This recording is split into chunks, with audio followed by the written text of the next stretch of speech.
Hi guys, हमने हमारे पिछले लेक्चर में ऑक्सीडेशन और रिडक्शन के डेफिनेशंस देखे थे। तो आइए अब आगे बढ़ते हैं। इस लेक्चर में हम लोग ऑक्सीडाइजिंग एजेंट और रिड्यूसिंग एजेंट्स के बारे में बात करेंगे और समझेंगे कि ऑक्सीडाइजिंग एजेंट होता क्या है, रिड्यूसिंग एजेंट क्या होता है और कोई भी एलिमेंट किन कंडीशंस में ऑक्सीडाइजिंग और रिड्यूसिंग एजेंट की तरह बिहेव करेगा। तो ऑक्सीडाइजिंग एजेंट या रिड्यूसिंग एजेंट समझने के पहले हम ये समझते हैं कि एजेंट क्या होता है। तो आप बताइए मेरे को, एजेंट क्या काम करता है। यदि मैं बोलूं कोई एक ट्रैवलिंग एजेंट है तो ट्रैवलिंग एजेंट का क्या मतलब होगा, और यदि मैं आपको बोलूं कि एक प्रॉपर्टी एजेंट है तो उस प्रॉपर्टी एजेंट का मतलब क्या होगा। क्या ट्रैवलिंग एजेंट आपसे पैसा लेता है और घूम के आता है, सर जी थोड़ा पैसा दो ना, वर्ल्ड टूर से आता हूं, ऐसा करता है क्या? नहीं। वो क्या करता है, आपको यदि वर्ल्ड टूर पे जाना है तो आपके ट्रैवलिंग रिलेटेड जितने भी इश्यूज होंगे, फॉर एग्जांपल आपका टिकट बुक कराना, आपके फूडिंग या लॉजिंग का फैसिलिटीज जो है उनको मेंटेन करना, या फिर आपके वीजा पासपोर्ट रिलेटेड काम, ये सारे वो आपको करवा के देगा। मतलब हम लोगों ने यदि एक ट्रैवलिंग एजेंट लिया, ट्रेवल एजेंट पकड़ा, पकड़ेंगे नहीं, उसने अपने को पकड़ लिया तो, है ना, एक ट्रेवल एजेंट लिया, उससे बात की, और क्या वो खुद ट्रैवल करने वाला है? नहीं। पहली चीज तो यह ध्यान रखना है, ट्रैवलिंग एजेंट ट्रैवल नहीं करेगा। वो क्या करेगा? हेल्प करेगा। किस चीज में हेल्प करेगा? ट्रैवलिंग में हेल्प करेगा। So it is going to help. ठीक है, एजेंट जो है हमें, वो खुद ऐसा नहीं करने वाला है कि वर्ल्ड टूर पे निकल जाएगा, या सर थोड़ा पैसा दो ना यूरोप घूम के आता हूं, ऐसा कुछ नहीं होने वाला है। वो क्या करेगा? केवल हेल्प करेगा। किसमें? ट्रैवलिंग में। सिमिलरली यदि आप देखेंगे, यदि कोई प्रॉपर्टी एजेंट हुआ तो प्रॉपर्टी एजेंट क्या करता है? सारे मकान अपने नाम पे खरीद लेता है क्या? नहीं। वो क्या करता है? Helps in property related issues. For example, यदि आपको रेंट पे कोई प्लॉट लेना है, या फिर अपने मकान को रेंट पे देना है, या मकान खरीदना है किसी को, तो इन सारे काम में वो क्या कर रहा है? केवल हेल्प कर रहा है। तो मतलब मोस्ट इंपॉर्टेंट पॉइंट जो हमें यहां पकड़ना है, उसका मतलब यह है कि ऑक्सीडाइजिंग एजेंट या रिड्यूसिंग एजेंट खुद ऑक्सीडाइज या रिड्यूस होने वाले नहीं हैं। वो क्या करेंगे? केवल हेल्प करेंगे। चलो अब एक एग्जांपल लेते हैं। सोडियम है, सोडियम ने एक इलेक्ट्रॉन दिया और Na+ में कन्वर्ट हो गया। ये ऑक्सीडाइज हो रहा है, नॉर्मल है, लेकिन ये ऑक्सीडाइजिंग या रिड्यूसिंग एजेंट है, अभी मैंने कुछ नहीं बोला है। क्लोरीन लिया, क्लोरीन ने एक इलेक्ट्रॉन को गेन किया और Cl- में कन्वर्ट हो गया। तो एक बात बताइए, क्लोरीन को रिड्यूस होने के लिए, ये क्या है? ऑक्सीडेशन हो रहा था और ये रिडक्शन हो रहा था। क्लोरीन को रिड्यूस होने के लिए किसकी जरूरत है? इलेक्ट्रॉन की। जब तक इसे कहीं से इलेक्ट्रॉन नहीं मिलेगा ये रिड्यूस नहीं हो सकता, है ना, क्योंकि आपको इलेक्ट्रॉन मिले तो तब तो आप एक्सेप्ट करेंगे। तो क्लोरीन को यहां पे इलेक्ट्रॉन प्रोवाइड करके रिड्यूस होने में हेल्प किसने की? बताओ किसने की? किसने की? Na ने की। तो Na क्या हुआ? Reducing agent. खुद रिड्यूस नहीं हो रहा है, लेकिन सामने वाले को रिड्यूस कराने में हेल्प कर रहा है। तो ये हो गया हमारा दलाल। कौन सा दलाल? रिड्यूसिंग दलाल। इतना क्लियर है? नंबर 2, अब हम लोग देखें जरा क्लोरीन वाला पार्ट। क्लोरीन ने एक इलेक्ट्रॉन गेन किया। क्लोरीन ने क्या किया? एक इलेक्ट्रॉन गेन किया। किसका गेन किया? इसका। Na जब Na+ में कन्वर्ट हो जाता है और ये इलेक्ट्रॉन दे देता है, तो एक बात बताइए आप, Na+ जो है कैटायंस, क्या ये Na के कंपेयर में थोड़ा अनस्टेबल होगा? यदि जब तक कंपाउंड नहीं बना था, समझो, जब तक ये कंपाउंड नहीं बनाएगा, केवल इस फॉर्म में रखा हुआ, एक Na है और एक Na+ है, तो क्या ये ज्यादा स्टेबल होगा? डेफिनेटली हाँ।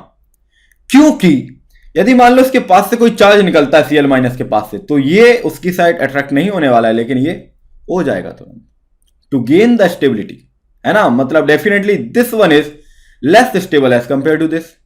इतना क्लियर है?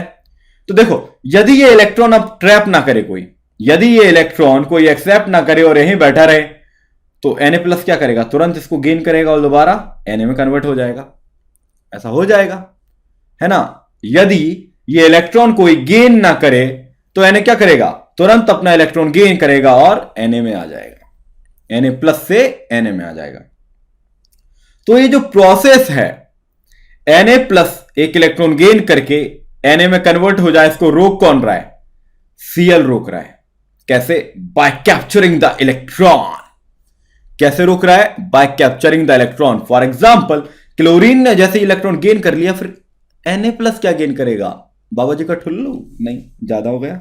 फॉर एग्जाम्पल, जब क्लोरीन ने एक इलेक्ट्रॉन पहले ही गेन कर लिया है ये वाला, तो अब Na+ तो कुछ नहीं कर सकता है ना। मतलब Na हमारा अब Na+ के फॉर्म में ही रहने वाला है। तो सोडियम जो है उसको ऑक्सीडाइज्ड फॉर्म में रहने में हेल्प कौन कर रहा है? क्लोरीन। कौन? क्लोरीन, जो रिड्यूस हो रहा है। तो ये क्या हो गया? Oxidising agent. क्या हो गया ये? Oxidising agent. तो अब आप एक बात का ध्यान रखें, ये जो ऑक्सीडाइजिंग एजेंट होता है इसे हम लोग ऑक्सीडेंट भी कहते हैं, ऑक्सीडेंट। और ये जो हमारा रिड्यूसिंग एजेंट होता है इसे हम लोग रिडक्टेंट भी कहते हैं। तो रिड्यूसिंग एजेंट मतलब रिडक्टेंट बहुत बार, और ऑक्सीडाइजिंग एजेंट मतलब बहुत बार ऑक्सीडेंट नाम भी यूज होता है। तो अब हम इनका यदि डेफिनेशन लिखें तो क्या बनेगा? आइए देखते हैं आगे इसको। तो जैसा कि मैंने आप लोगों को बताया कि अब हम लोग डेफिनेशंस देखने वाले हैं, तो लिख देते हैं अब इसका definition. Reducing agent, reducing agent, तो ये क्या बनेगा? इसको हम लोग अब शॉर्ट में RA बोलेंगे। Now this will be what? Helps in reduction. और हेल्प कैसे करता है? खुद ऑक्सीडाइज होके। तो और क्या आ जाएगा? Oxidises itself. Number 3, it is also known as reductant. इसको हम लोग और क्या बोलते हैं? रिडक्टेंट भी कहते हैं। तो यदि आपको कहीं डेफिनेशन लिखनी हो किसी बोर्ड के एग्जाम में, तो ये जो मैंने बताया इसी को वर्ड्स में जमा के लिख दें। अब यदि हम लोग ऑक्सीडाइजिंग एजेंट की बात करें तो ये क्या हो गया था? हम लोग कुछ पॉइंट्स एक साथ लिख ले रहे हैं कि हम लोगों को रिवीजन के टाइम काफी ज्यादा आसानी रहे। ऑक्सीडाइजिंग एजेंट OA, आप चाहें तो OA भी कह सकते हैं। ओए इधर आ, OA। So this will what? This is something which helps in oxidation by reducing itself, है ना। Reduces itself and it is also known as oxidant. तो देखो अब मुझे एक बात बताइए, रिड्यूसिंग एजेंट क्या होता है? ऑक्सीडाइज होता है।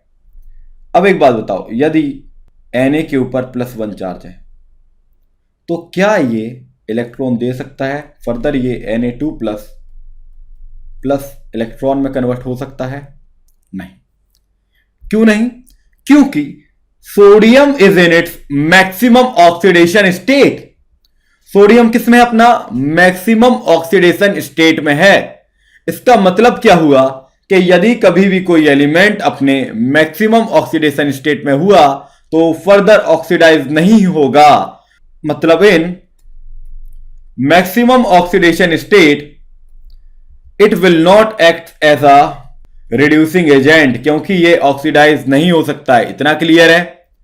Number 1, I hope that it is clear to you. For example, यदि आप देखिए कार्बन गरीब आदमी 4 इलेक्ट्रॉन, और यदि ये ऑलरेडी +4 में चला जाए तो जब आउटर मोस्ट सेल के चारों इलेक्ट्रॉन जा चुके हैं, अंदर वाले नहीं बताएं, ध्यान रखना, नहीं तो सोचो 6 होते हैं, केवल बाहर के दिखा रहा हूं मैं।